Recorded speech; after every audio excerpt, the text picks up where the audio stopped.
नमस्कार दोस्तों, GK boss Lalan top में आप सभी लोगों का स्वागत है। दोस्तों, आज से हम लोग इतिहास शुरू से पढ़ेंगे, जिनमें सबसे पहले पाषाण काल को देखते हैं और उससे रिलेटेड जितने भी एग्ज़ाम में आए हुए क्वेश्चन हैं और जो आने की संभावना है, उन क्वेश्चनों को हम हल करने का प्रयास करेंगे। तो शुरू करते हैं। जिस काल का कोई लिखित साक्ष्य नहीं मिलता है उसे प्रागैतिहासिक काल कहते हैं। अगर इतिहास को जो है देखा जाए काल की दृष्टि से, तो 3 काल में बांटा गया है। एक प्रागैतिहासिक काल, दूसरा आद्य ऐतिहासिक काल और तीसरा जो है ऐतिहासिक काल। तो प्रागैतिहासिक काल किसे कहते हैं? प्रागैतिहासिक काल उस काल को कहते हैं जिनमें जो है कोई लिखित साक्ष्य नहीं प्राप्त होते हैं, जिनकी जानकारी हमें केवल अभिलेखों या तो फिर जितने भी मानव से यूज किए हुए हथियार औजार और उनके आवास निवास गुफाओं, इन सब से जो है जानकारी प्राप्त होती है, उसे प्रागैतिहास काल कहते हैं। इसमें प्रागैतिहासिक काल के समय काल जैसे पूर्व पाषाण काल और निम्न पाषाण काल, पूर्व पाषाण काल, ये सब आते हैं। उसके बाद दूसरा है आद्य ऐतिहासिक काल। आद्य ऐतिहासिक काल उस काल को कहते हैं जिसमें जो है लिखित साक्ष्य तो है, मगर उस साक्ष्य को जो है अभी तक पढ़ा नहीं गया है। जिस दिन इस साक्ष्य को पढ़ लिया जाएगा उस दिन से इसे भी ऐतिहासिक काल में समझा जाएगा और पढ़ा जाएगा। तो इसके जो है उदाहरण है जैसे सिंधु घाटी की सभ्यता। सिंधु घाटी की सभ्यता में जो है लिखित साक्ष्य तो प्राप्त हैं, बशर्ते उनको पढ़ा नहीं गया है। उसके साथ साथ उसमें हथियार औजार और अभिलेखों का भी नॉलेज प्राप्त होता है। और तीसरा है ऐतिहासिक काल। ऐतिहासिक काल उस काल को कहा जाता है जिसमें लिखित साक्ष्य से भी जानकारी प्राप्त होती है और अभिलेख, हथियार औजार, आवास, सबसे जानकारी प्राप्त होती है, उसे ऐतिहासिक काल कहा जाता है। ऐतिहासिक काल अगर देखा जाए तो सिंधु घाटी सभ्यता के बाद जैसे वैदिक काल से जो है इधर के जितने भी इतिहास हैं, ये सब जो है ऐतिहासिक काल में आते हैं। क्योंकि वैदिक काल में जो है वेदों से, उपनिषदों से, पुराणों से जानकारी मिलती है। ये जो है श्रुति साक्ष्य के रूप में एक प्रकार से यूज किए जाते थे। उपकरणों की विभिन्नता के आधार पर अगर देखा जाए, जैसे पाषाण काल में जो है ऐतिहासिक काल का आरंभ मतलब होता है कब से? ईसा पूर्व के आसपास से, 6ठी शताब्दी से। और उसके बाद पाषाण निर्मित उपकरणों की अधिकता के कारण संपूर्ण पाषाण युगीन संस्कृति को 3 प्रमुख चरणों में बांटा गया है। अब वो 3 चरण कौन कौन से हैं? पूर्व पाषाण काल, जिसमें उपकरण जो है इसके क्रोड टाइप के होते थे, जिसमें हस्त कुठार एवं जो है बिदारणी आदि हैं। और दूसरा मध्य पूरा पाषाण काल। मध्य पूरा पाषाण काल के उपकरण जो है फलक टाइप के कहे जाते हैं, फलक उपकरण से संबंधित हैं। और उच्च पूरा पाषाण काल में जो है इनके उपकरण दक्षिणी और खुरचनी हैं। क्योंकि पाषाण काल की पहचान जो है, अलग अलग पाषाण काल हैं, उनकी पहचान केवल उपकरणों के आधार पर ही किया जाता है कि पूर्व पाषाण काल में उपकरण किस प्रकार थे, निम्न पाषाण काल में किस प्रकार थे और उच्च पूरा पाषाण काल में किस प्रकार से थे। उसके बाद सर्वप्रथम पंजाब की सोहन नदी घाटी जो है पाकिस्तान में पड़ती है, से जो है चापर चापिंग पेबुल संस्कृति के उपकरण प्राप्त हुए हैं। सर्वप्रथम तमिलनाडु के चेन्नई के समीप बदमबुरई तथा अतिरपक्कम से जो है हैंड एक्स संस्कृति के उपकरण प्राप्त हुए थे। चापर चापिंग की संस्कृति जो है सोहन नदी पाकिस्तान में, वहाँ से प्राप्त होते हैं। और हैंड एक्स संस्कृति के जो है उपकरण अतिरमपक्कम जो चेन्नई में है, अतिरमपक्कम तथा बदमदुरै से प्राप्त हुए हैं। इस संस्कृति के अन्य उपकरण जैसे क्लीवर, स्क्रैपर आदि हैं। भारतीय भूवैज्ञानिक सर्वेक्षण के वैज्ञानिक रॉबर्ट फुट ब्रिटिश भूवैज्ञानिक और पुरातत्वविद थे, जिन्होंने जो है 1863 ईस्वी में रॉबर्ट ब्रूस फुट ने तमिलनाडु के चेन्नई के पास जो है पल्लवरम नामक स्थान से पहला हैंड एक्स प्राप्त किया था। उनके मित्र विलियम किंग ने जो है अतिरमपक्कम से पूर्व पाषाण काल के उपकरण खोज निकाले और वर्ष जो है 1935 में डी टेरा के नेतृत्व में एल कैम्ब्रिज अभियान दल ने जो है सोहन नदी में सबसे महत्वपूर्ण अनुसंधान किया। बेलन घाटी में इलाहाबाद विश्वविद्यालय के GR शर्मा के निर्देश में अनुसंधान किया गया।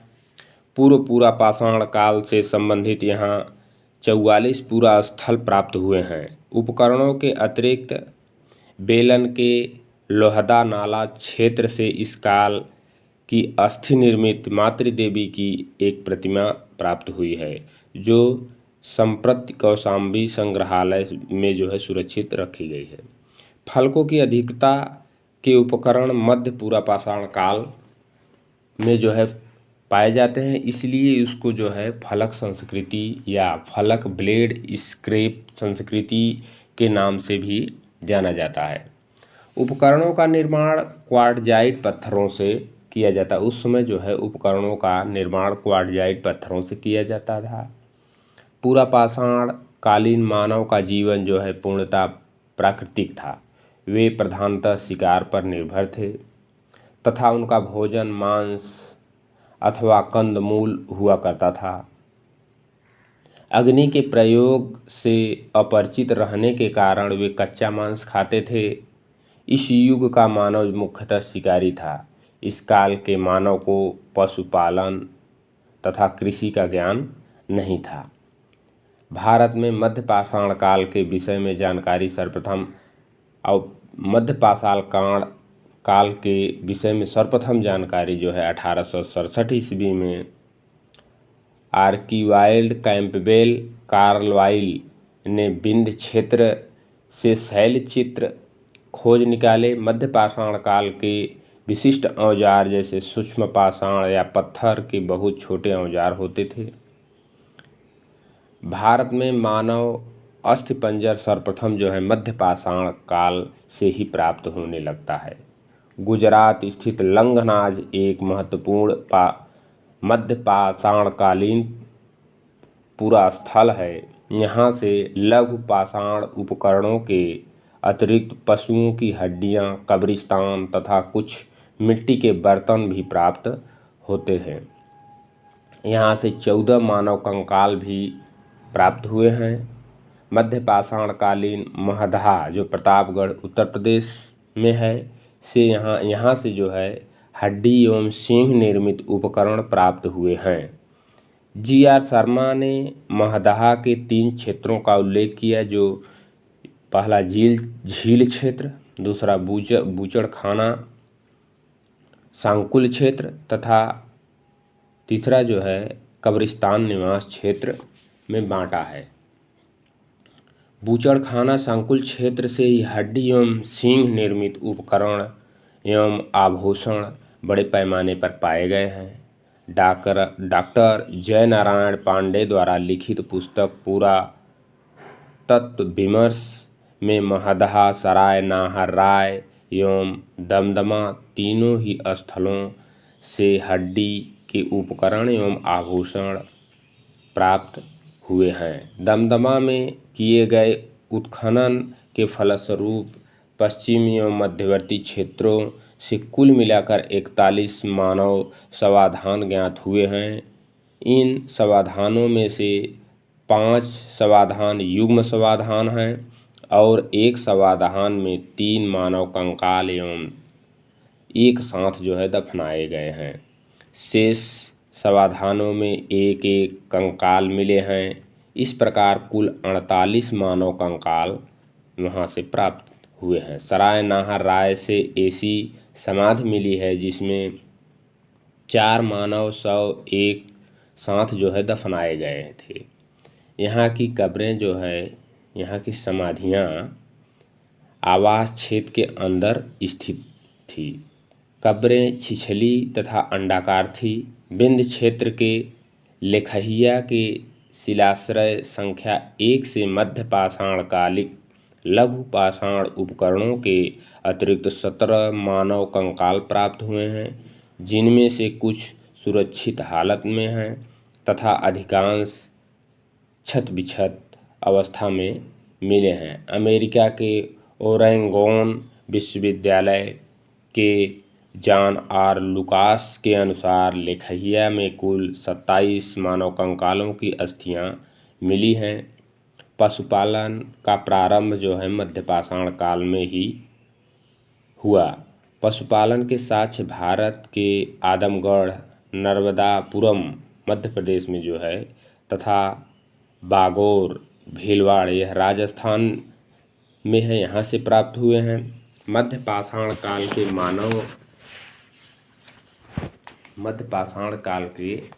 मानव शिकार करके, मछली पकड़कर और खाद्य वस्तुओं का संग्रह करके अपना पेट भरते थे। मध्य प्रदेश के रायसेन जिले में स्थित भीमबेटका प्रागैतिहासिक शैल चित्रकला का श्रेष्ठ उदाहरण है। अब तक 700 से अधिक शिलाश्रय यहाँ से प्राप्त हुए हैं, जिनमें से 500 में चित्रकारी प्राप्त हुई है। इनमें से यूनेस्को ने जो है 243 को क्रमांक प्रदान किया है। यूनेस्को ने भीमबेटका शैल चित्रों को विश्व विरासत सूची में शामिल किया है। सर्वप्रथम खाद्यान्नों का उत्पादन नवपाषाण काल में प्रारंभ हुआ। अगर खाद्यान्नों के उत्पादन की बात की जाए तो यह जो है नवपाषाण काल में सबसे पहले प्रारंभ हुआ। इसी काल में गेहूं की कृषि प्रारंभ हुई, नवपाषाण काल में ही। नवीनतम खोजों के आधार पर भारतीय उपमहाद्वीप में प्राचीनतम कृषि साक्ष्य वाला स्थल उत्तर प्रदेश के संत कबीर नगर जिले में स्थित लहुरा देव है। यहाँ से जो है 9000 ईसा पूर्व से लेकर 7000 ईसा पूर्व मध्य के चावल के जो है साक्ष्य प्राप्त हुए हैं लहुरा देव से, जो संत कबीर नगर में स्थित है। उल्लेखनीय है कि इस नवीनतम खोज के पूर्व भारतीय उपमहाद्वीप का प्राचीनतम कृषि साक्ष्य वाला स्थल मेहरगढ़ था, जो पाकिस्तान के बलूचिस्तान में स्थित है। यहाँ से जो है 7000 ईसा पूर्व के गेहूं के साक्ष्य मिले हैं। जब लहुरा देव की जानकारी नहीं प्राप्त हुई थी तो उसके पहले सबसे प्राचीनतम साक्ष्य का उल्लेख मेहरगढ़ को ही माना जाता था, परंतु अब जो है 9000 इससे भी पहले 9000 ईसा पूर्व से जो है चावल के साक्ष्य प्राप्त होने के प्रमाण जो है मिले हैं। तो गेहूं के साक्ष्य मिले यहाँ से, क्या कहते हैं, मेहरगढ़ से। जबकि प्राचीनतम चावल धान के साक्ष्य वाला स्थल कोल्डिहवा प्रयागराज जिले में बेलन नदी तट पर स्थित यहाँ से 6500 ईसा पूर्व के चावल की भूसी के साक्ष्य मिले हैं। जब लहुरा देव का ज्ञान नहीं था, लहुरा देव के विषय में जानकारी नहीं प्राप्त हुई थी, उस समय अगर चावल की बात की जाए तो वह 6500 ईसा पूर्व पहले प्रयागराज में कोल्डिहवा स्थान है, वहाँ से मिला था, उसको माना जाता था। चीन के यांगची नदी घाटी क्षेत्र में लगभग 7000 पूर्व चावल उगाया गया। चीन में जो है इससे पहले भी साक्ष्य मिले हैं। मक्का लगभग 6000 ईसा पूर्व का प्रथम साक्ष्य जो है मैक्सिको में माना जाता है। मक्के का प्रथम साक्ष्य 6000 ईसा पूर्व यह मैक्सिको से प्राप्त हुआ है। मेहरगढ़ से पाषाण संस्कृति से लेकर हड़प्पा सभ्यता तक के संस्कृति अवशेष प्राप्त हुए हैं। मेहरगढ़ ऐसा स्थान है जहाँ से जो है पाषाण संस्कृति से लेकर और हड़प्पा संस्कृति तक अवशेष जो है रेगुलर मिल रहे हैं वहाँ से। मानव कंकाल के साथ जो है कुत्ते का कंकाल जम्मू कश्मीर के बुर्ज होम से प्राप्त हुआ है। वहाँ पर जो है गर्द आवास के साक्ष्य भी प्राप्त हुए हैं। इस पूरा स्थल की खोज बुर्ज होम की खोज जो है 1935 ईस्वी में डी टेरा एवं पीटरसन ने की थी। गुफर काल जम्मू कश्मीर एवं कश्मीर में स्थित नवपाषाण कालिक काल है स्थल है। गुफर काल का अर्थ होता है कुलाल अर्थात कुम्हार की गुफा। यहाँ के लोग कृषि एवं पशुपालन का कार्य करते थे। चिरांद जो है बिहार में स्थित है, सारण जिले में। यहाँ से नवपाषाण काल के अवशेष प्राप्त हुए हैं। यहाँ से जो है हड्डी के उपकरण मिले हैं। यहाँ से प्राप्त उपकरण में हिरण के सींग से निर्मित यहाँ की जो है उपकरण हिरण के सींग से निर्मित हैं। नवपाषाण युगीन दक्षिण भारत में मृतक को दफनाने के स्थल के रूप में बृहद पाषाण स्मारकों की पहचान की गई। नवपाषाण काल से संबंधित राख के टीले कर्नाटक में बेल्लारी जनपद में स्थित संगनकल्लू नामक स्थल से जो है राख के टीले प्राप्त हुए हैं। पिकलीहल उतनूर आदि स्थलों से भी राख के टीले प्राप्त हुए हैं। संगनकल्लू पिकलीहल उतनूर आदि स्थलों से जो है राख के टीले प्राप्त हुए हैं। ये राख के टीले नवपाषाण युगीन पशुपालक समुदायों के मौसमी शिविरों के जले अवशेष हैं। आग का उपयोग नवपाषाण काल की महत्वपूर्ण उपलब्धि थी। वैसे तो आग की खोज जो है मध्यपाषाण काल में हो गई थी, मगर इसका बहुत ज़्यादा मात्रा में जो है उपयोग नवपाषाण काल में होने लगा था, क्योंकि पशुपालक लोग जो थे रहते थे जहाँ जिस स्थल पे रहते थे, तो पशुओं के जो है जो होते थे गोबर उसको इकट्ठा करके बाद में वही जला देते थे। तो राख के टीले इसी प्रकार से प्राप्त हुए होंगे। धातुओं में सबसे पहले जो है तांबे का प्रयोग हुआ है। इस चरण में पत्थर एवं तांबे के उपकरणों का साथ साथ प्रयोग जारी था। इसी कारण इसे जो है ताम्रपाषाणिक संस्कृति के नाम से जाना जाता है। ताम्रपाषाणिक का अर्थ होता है पत्थर एवं तांबे के संयुक्त प्रयोग। पत्थर और तांबे का साथ साथ प्रयोग हो रहा था, इसलिए उसे ताम्रपाषाणिक संस्कृति के नाम से जाना जाता है। भारत में ताम्रपाषाण युग की बस्तियां जो है दक्षिण पूर्वी राजस्थान, पश्चिमी मध्य प्रदेश, पश्चिमी महाराष्ट्र एवं दक्षिण पूर्वी भारत में जो है पाई जाती है। दक्षिण पूर्वी राजस्थान में अनेक पुरास्थलों की खुदाई हुई है। ये जो है आहड़, बलाथल, बागोर, ओजियाना एवं गिलुंद जो है ये स्थल हैं। दक्षिण पूर्वी राजस्थान के ऐसे स्थल हैं जिनके नाम हैं आहड़, बलाथल, बागोर, ओजियाना और गिलुंद। ये पूरा स्थल बनास नदी घाटी में स्थित है। बनास घाटी में स्थित होने के कारण इसे बनास संस्कृति के नाम से जाना जाता है। आहड़ का प्राचीन नाम जो है ताम्बवती अर्थात तांबा वाली जगह है। गिलुंद, बलाथल, ओजियाना में घरों को जो है चार दीवारी से घेरा गया है।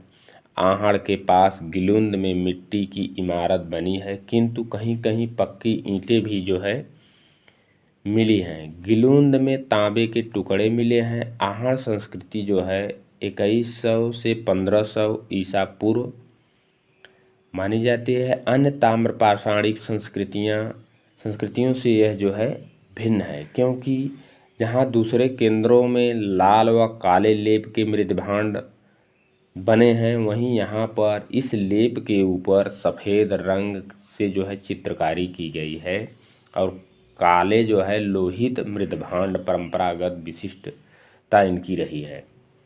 पश्चिमी मध्य प्रदेश में मालवा, कायथा, एरण और नवदा टोली पश्चिमी मध्य प्रदेश में जो है मालवा, कायथा, एरण और नवदा टोली प्रमुख स्थल हैं। नवदा टोली मध्य प्रदेश का एक महत्वपूर्ण जो है ताम्रपाषाण कालीन पूरा स्थल है जो खरगोन जिले में स्थित है। इसका उत्खनन HD संकालिया ने किया था नवदा टोली का। यहाँ से मिट्टी, बांस एवं घास फूस से बने चौकोर एवं वृत्ताकार घर जो है मिले हैं। यहाँ के मूल मृदभांड लाल काले रंग के हैं जिन पर जो है ज्यामिति आरेख उत्कीर्ण किया गया है। अब कायथा संस्कृति की अगर बात करें तो कायथा संस्कृति जो हड़प्पा संस्कृति की कनिष्ठ समकालीन मानी जाती है। इसके जो है मृदभांड में कुछ प्राक हड़प्पीय लक्षण दिखाई देते हैं, इसलिए इसे प्राक हड़प्पीय संस्कृति भी कहा जाता है। साथ ही इन पर हड़प्पाई प्रभाव भी स्पष्ट दिखाई देता है। इस संस्कृति की लगभग 40 बस्तियां मालवा क्षेत्र से प्राप्त हुई हैं जो अत्यंत छोटी हैं। मालवा संस्कृति अपनी मृदभांडों की उत्कृष्टता के लिए जो है जानी जाती है। मध्य प्रदेश में कायथा और एरण तथा पश्चिमी महाराष्ट्र में इनाम गांव की बस्तियां जो है किलेबंद हैं। पश्चिमी महाराष्ट्र के प्रमुख पूरा स्थल हैं जैसे अहमदनगर जिले में जोरवे, नेवासा और दैमाबाद। पुणे जिले में चंदौली, सोनगांव, इनाम गांव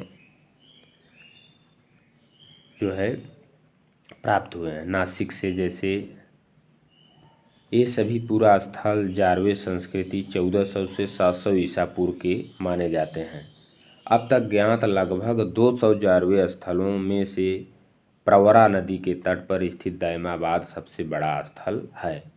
नेवासा जारवे संस्कृति स्थल है से जो है पटसन, यहाँ से जो है पटसन का साक्ष्य प्राप्त होता है। टोटीदार पात्र परंपरा जारवे संस्कृति की विशिष्ट पहचान है।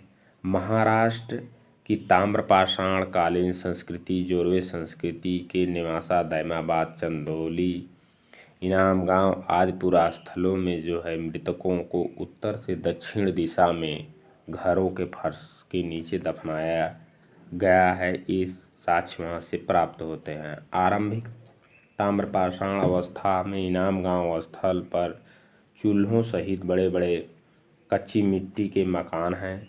गोलाकार गड्ढों वाले मकान मिले हैं। पश्चात अवस्था जो है 1300 से 1000 में 5 कमरों वाला एक मकान मिला है जिनमें 4 कमरे आयताकार हैं और एक वृत्ताकार। इनाम गांव में 100 से अधिक घर और अनेक कब्रें पाई गई हैं। यह बस्ती जो है किलेबंद है और खाई से जो है घिरी हुई है। यहाँ शिल्पी या पंसारी लोग पश्चिमी छोर पर रहते थे जबकि सरदार प्रायः केंद्र स्थल में रहा करते थे। मुख्यतः सामाजिक विभेद का सूचक माना गया है। यहाँ से जो है अन्नागार भी प्राप्त हुआ है। पूर्वी भारत में गंगा तटवर्ती चिरांद के अलावा पश्चिमी बंगाल के पूर्व बर्धमान जिले के राजर, ढीबी और पूर्व मेदिनीपुर जिले में जो है महिषदल उल्लेखनीय ताम्रपाषाणकालीन स्थल हैं। कुछ अन्य पूरा स्थल जहां खुदाई हुई है ये विभिन्न है, जैसे बिहार में सेनुआर, सोनपुर और ताराडीह तथा पूर्वी उत्तर प्रदेश में खैराडीह और नरहना। बिहार, महाराष्ट्र और मध्य प्रदेश में रहने वाले लोग टोटी वाले जलपत्र, गोडीदार तस्तरियाँ और गोडीदार जो है कटोरे का प्रयोग किया करते थे।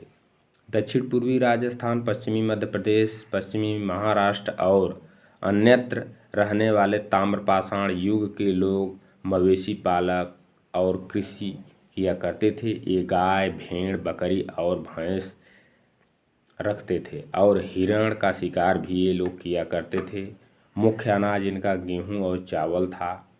इसके अतिरिक्त ये बाजरे का भी प्रयोग किया करते थे। ताम्रपाषाण युग के लोग शिल्प कर्म में निसंदेह बड़े दक्ष थे और पत्थर का काम भी अच्छा किया करते थे। ये कार्ने कार्नेलियन, स्टेटाइट और क्वार्टजाइट क्रिस्टल जैसे अच्छे पत्थरों के मनके या गुटियाँ भी बनाया करते थे।